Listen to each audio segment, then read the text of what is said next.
During this mini-webinar, we will discuss the importance of ADAPs. Historically, ADAPs have provided core and support services for people living with HIV.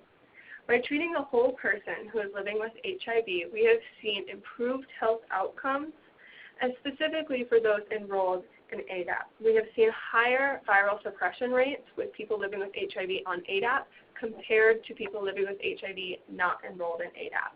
And this approach is critical for transgender clients. Transgender clients have a desperate HIV impact. Recent studies have shown extremely high rates among transgender women who are nearly 34 times more likely to have HIV than other women. Factors that contribute to desperate HIV outcomes among transgender people include underrepresentation in research and reporting efforts, which limit our ability to have informed interventions. There's mistrust in providers and social stigma, which will be addressed deeply in the Setting the Stage, Ensuring Trans Inclusivity mini-webinar.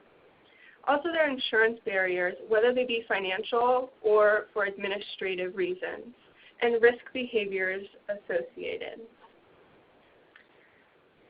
The Affordable Care Act includes specific protections and market reforms that aim to promote the equitable access of insurance coverage for historically marginalized communities, including transgender people.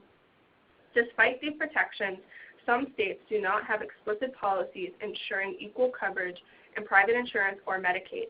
The map on this slide is updated as of May 2016 from the National Center for Transgender Equality.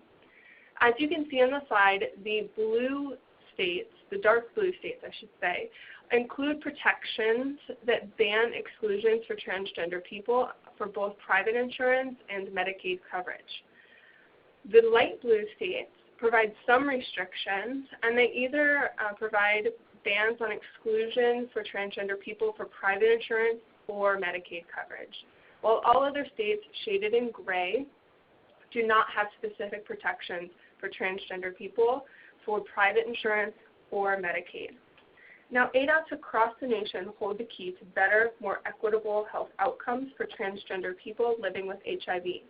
When a transgender person living with HIV is denied health insurance and or medical services from a provider based on their own discrimination, they are limited to HIV care through ADAP. For transgender people, hormone therapy is a major component to medication adherence and treatment along with their HIV status. Adding hormone therapy to ADAP formulary is critical.